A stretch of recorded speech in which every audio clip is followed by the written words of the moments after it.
Sawe Omnibus. Well, Tyler Preston has released a video titled, Questions Skeptics Have for Religious People, and hey, I thought since last time I had to defend BuzzFeed atheists, I see it only fair that I should make a response to this sort of video, and hopefully, since this is coming from the anti-SJW skeptic community, I expect their questions to be more edifying. So let's get started. 3 words for you. Orgasms are awesome. Oh, de mihi. Explain to me how your deity is supposedly compatible with the idea of free speech, when just taking that deity's name in vain is actually a sin. Think to yourself, does your deity support free speech? If in any way speech that is not harmful to anyone, it's subtly a problem, including taking that deity's name in vain. Do you not see an issue with this? Does my deity support free speech? So you're assuming that liberalism is somehow a litmus test for God. That God has to conform to man-made standards of morality, even though many of the Enlightenment thinkers asserted that these liberties were God-given. As to your specific question, does the fact that God commands us not to take his name in vain violate free speech? This is a non sequitur. You're assuming that a moral teaching I follow necessitates that I seek to impose it by law. I think you're misguided by thinking that my belief in God must be compatible with liberalism, because that's not how God works.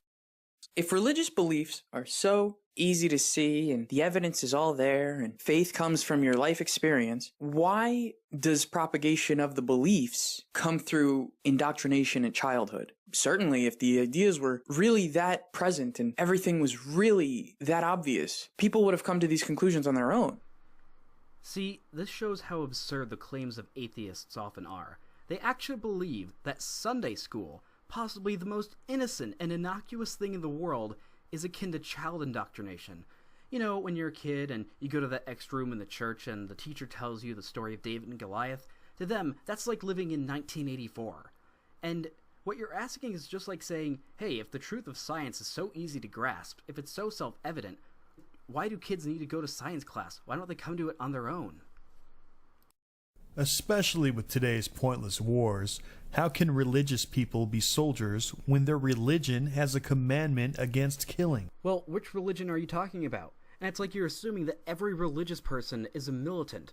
Is the old couple that goes to church down the street the same as ISIS? Why do so many of you find it absurd that we can figure out murdering people is wrong without having someone tell us not to? Because maybe some prominent atheist didn't see a problem with killing? My question to theists is, why is it up to me to provide proof that God doesn't exist? Because you're the ones trying to advance a worldview? You're the one that's saying he is existing, that he's And we have for thousands of years, and now you're contesting it. here. Oh, he's right here. Where? You have to have faith. No, you have to prove it to me. Is this guy okay? And I don't have to prove shit that he doesn't exist.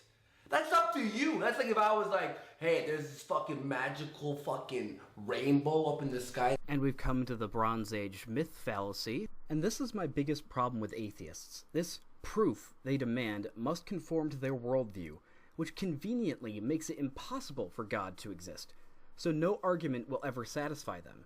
But what do you want me to do? Point to God? I can point to a flower and use the argument from beauty and the prime mover, but you reject that. I can point to my own religious experience. You reject that. I can argue the authenticity of the Bible. You reject that, even while blindly believing the works of Tacitus. When your kid comes out as an atheist, why do you kick them out? Look, if that happened to you, I'm sorry, but you can't blame all religious people for that. How come? As soon as someone starts disagreeing with your religious standpoint, you always assume that it's a personal attack against you. The hypocrisy here is so staggering, you don't have to move past the last question to see it played out. Do any of you understand that a lot of us are skeptics because of personal reasons? Or the next one. Why do some of you want to witness for your respective deity? You mean to tell me that person can make everything in existence, and without that being, the universe wouldn't exist, but suddenly they need you to become a cheerleader for them? Replace the word deity with science. Now this one is directed towards a specific religious person. Why do you Okay, this made me angry. Going after a specific person in this type of video is, in my view, highly unethical, and negates the entire point of the video. You turned a video that's supposed to be directed at people of faith in general, and used a segment to attack an individual. That's just sad. Dean, don't listen to these people.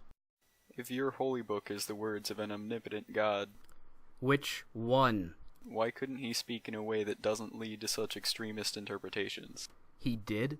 It's almost as if they were written by beings thousands of years ago which didn't possess supreme knowledge. Sure, let's go with that. Even though you don't provide any examples, make distinctions between religions, and I can demonstrate plainly how this doesn't apply to one of the few religions this actually applies to. Do you think people who are outside of your religion should still follow the rules of your religion? Like that murder and incest are wrong? If yes, what gives your religion the right to enforce its will onto people, but believe other religions can't do the same? I don't know. I happen to think monogamy works pretty well. Why do you assume that skeptics believe in Satan if they don't believe in Satan? Because Satanism is a non-theistic religion? What was the point of Jesus dying for our sins when he was just resurrected again? What did he sacrifice? Try reading a Bible. Why is it that every time someone makes even the slightest criticism against your precious religion, you immediately go on a no true Scotsman warpath? Gee, those atheists did some pretty horrible things, didn't they? No true atheist would do that. This question goes out to all the Jehovah Witnesses out there. About time you got specific, but seeing as I'm not a Jehovah's Witness, I'll not answer this one. A key feature of science is its ability to adapt to new information and edit old ideas that didn't work into better ones that more accurately represent the world.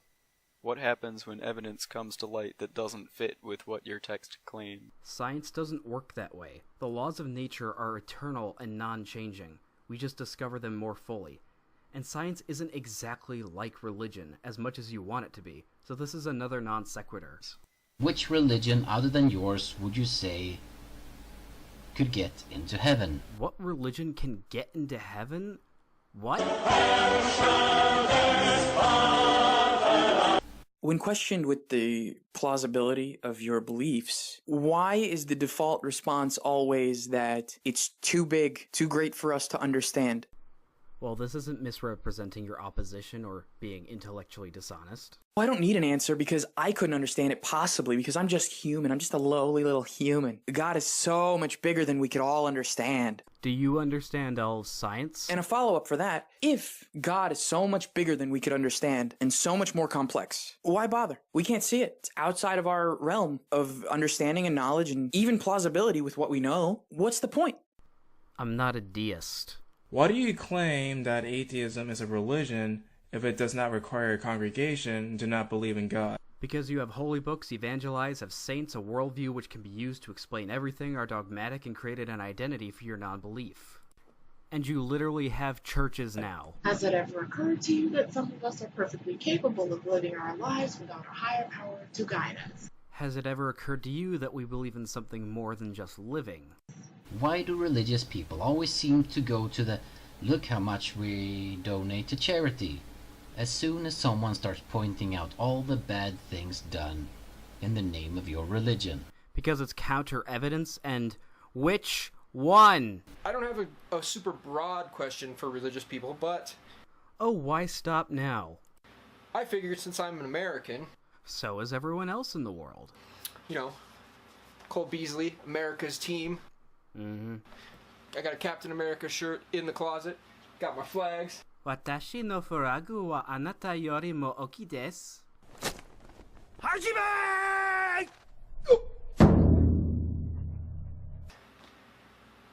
And yeah, I'm American and I generally love everything America. Like our robust evangelical movement and Christian heritage. And my question for religious people in America, especially the Christians, is why do you always claim that the United States was founded on Christian principles? Because it was?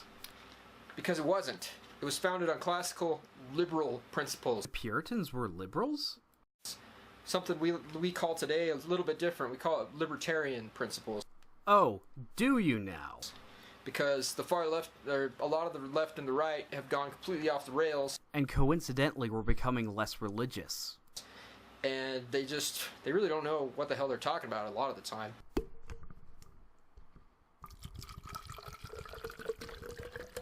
The fact of the matter is, our country was not founded on Christian principles. Yes, it was. As a matter of fact, some of the founders of the United States were not religious people. Yes, they were. If the Bible has over 100 different translations into English, why do you still worship that message as the gods? Do you think the translators had no idea what they were doing? Now, I've got this thing. You know what this is? This is a pocket constitution. I have 3 of them. Weirdo. I keep one in my room, one in my backpack for my coming and going in and out of school and interviews and whatnot. For emergency recitings of the Amendments. And one in my ride. And I have a Bible. Which one do you think I care more about? In case I have to slap down a cop for something or other, which Racist. I've never had to do, fortunately, because I don't act like an idiot when I get pulled over.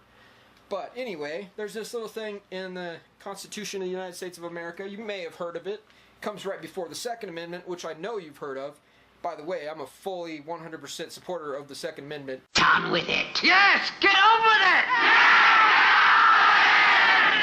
Get on with it! The way it is written here. But it is the First Amendment. The First Amendment states, Congress shall make no law respecting an establishment of religion or prohibiting free exercise thereof. The second part you may actually want to pay attention to. Does this mean that politicians and voters can't act according to their morals and consciences? Are all Christian morals negative in your view?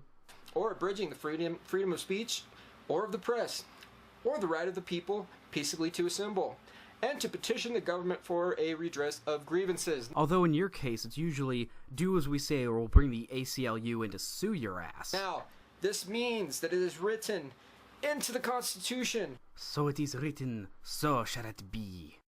The very first amendment, the very first change to the Constitution, that the government shall not show favor towards one religion or another. So you're saying that everyone in the government, everyone in American history had it wrong until the atheists came around. Okay, that very simple paragraph, this little tiny paragraph right here, it's not very long, it's pretty easy to read, it's pretty easy to understand in my point of view. On with it! Yes! Get on with it! Get on with it! The United States was founded on the principles, like I said earlier, of classical liberalism. Okay, let's say you're right. Does this mean these ideas apply anywhere else in the world? Well, they do now since we bombed everyone who disagreed with them, fighting intolerance with atom bombs. You do know that you're not the first person to discover religion, right? What? What? What? What? If your holy book and the clergy are always right, how come so many things has been changed by science over time? I don't understand the question, and I won't respond to it. When factual evidence comes to light that directly disproves an aspect of your holy book, suddenly it's an allegory and was never meant to be taken literally. Is the measure for determining if a section is allegorical simply whether or not it is factually correct? Just because it's an allegory doesn't mean it's not true. You know, I noticed that a lot of you argue about what color your respective messenger was, be they black or white or whatever. I'm going to parrot a point that one of my favorite comedians made. Let's be honest here, these comedians make up half your influence. Do you really think a being created us, knowing what we would do, only to punish us for those things? It's called free will. Apple, anyone? After we do them? I mean, especially if you're going to be one of the people who thinks that all non-religious people go to hell. The place we can choose whether or not to go to. Or some other deadly, painful dimension of eternity. I mean, if that's the case, why create non-religious people? Because if that is true, if God created people, some of whom are non-religious, wouldn't that mean he did it with the intent to have some of those people burn for eternity? So you're saying that people can't choose the religion, that an atheist can't believe in God. Is it just me, or are these atheists getting dumber and dumber? Can you all stop getting your panties in a wad over the fact that skeptics just aren't interested in adopting your mindset? My what? Mind fact? And this question is completely not applicable to atheists who go nuts when a religious person wants to talk about their religion, or doesn't want atheists screaming that they're backwards idiots. If your family or friend comes out as atheist or agnostic, will you still accept them for who they are? Would you do the same? Why do you people keep using the argument from beauty and argument from ignorance? A flower can be beautiful without God, and just because you don't know how something happened, that doesn't mean God. So you basically just asked a question to immediately answer it and look smug. Wait, that's the entire point of these videos. For all the religious people out there talking about the quote-unquote 1% and talking about greed and corruption, don't you find it a little bit odd talking about greed and corruption and taking advantage of the poor or the not so well-to-do when you have clergymen running around taking private jets, driving the nicest cars, and eating the best food in mansions off of tithes and offerings, and a lot of times those offerings come from people who probably shouldn't be given in the first place because they are not really in a position to, but because they are taught to be guilty and taught to give money no matter what, they still give money. Do you not understand what cognitive dissonance is?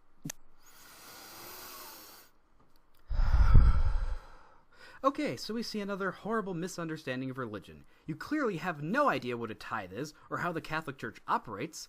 The Church, since its inception, has made helping the poor one of its primary functions. But honestly, with how unbelievably conceited and naive these atheists seem to be, is there any chance they could actually understand a rational argument when they see it? Don't you think religion is an incredibly convenient answer to one of the most painful questions of our existence? Hey, what happens when you die? I don't want to die. That sounds shitty. I like being alive. Oh, you just go to heaven if you're good. Only if you're good. You only get ice cream after dinner if you're good. We tried this with children. It's fine with children because they're not going to behave otherwise. Fine, right? Santa Claus will only come if you're good, and you leave him milk and cookies, and it's totally not your dad. So this video has reached full stop. I mean, listen to this guy and tell me he isn't acting like a bully and using the same damn tired line of, if you believe in God, it's like being a child. It's like Santa Claus. Well, let's just ignore how unbelievably ignorant and insulting this is and see that Jesus already covered this 2,000 years ago. This question is for all the Muslims out there. Have you shown where Sharia law can actually work in your own countries? Why in the world would you want to impose that in Western countries? Well, I can only say this as a Christian, but I think if I was a Muslim and I was living in a Western country, with the set of morals I had, I would see an increasingly immoral and hostile society around me. What is your take on homosexuality? Bake the cake, bake the cake, bake the cake. You do know that apes and humans share a common ancestor, right? I wasn't gonna make a racist joke, Why but do you deny the existence of atheist persecution, but then proceed to talk about Christian persecution? why do you do the reverse? Why would a god create beings in his image, then ask them to perform surgeries on themselves to remove parts he gave them? Read the Bible. How can your God be just when a child molester can get into your heaven when he just repents? But a perfectly good and decent individual helping others all of their life will be sent to hell for believing in the wrong God. See above response. Why do you guys want to force creationism into schools if creationism is the exact opposite of science? Why do you want to force evolution into schools when science is the exact opposite of religion? Oh wait, no it isn't.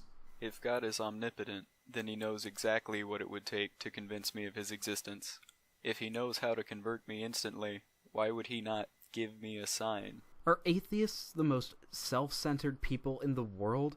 Perhaps you may want to consider that the universe doesn't revolve around you. Seems to me like if you want to push this idea to devalue earthly possessions, why is it that so many of you focus on the idea of donations and tithes and offerings? Why do so many of you take money from people? How is that consistent with devaluing earthly possessions? Do you really think that's what Jesus taught us? That because earthly riches are not important, we should just let poor people go hungry and die?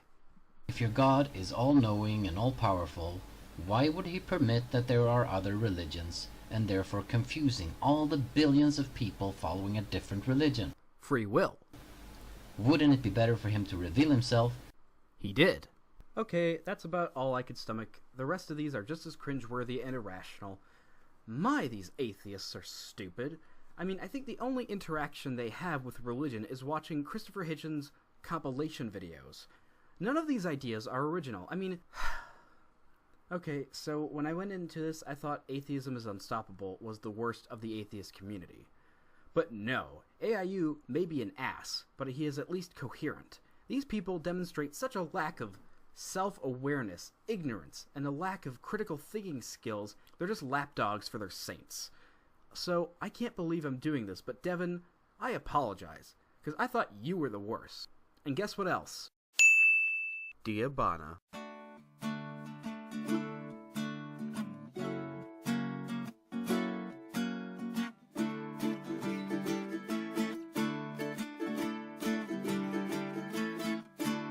Wir wollen unseren alten Kaiser Wilhelm wieder haben. Wir wollen unseren alten Kaiser Wilhelm wieder haben. Aber den mit dem Bart, mit dem langen Bart. Aber den mit dem Bart, mit dem langen Bart.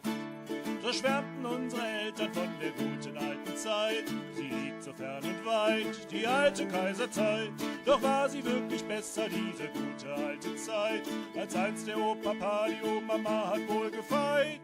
Ja, mit Jagdgesang und mit Hörnerklang, rings um Fair Berlin, durch die Wälder ziehen.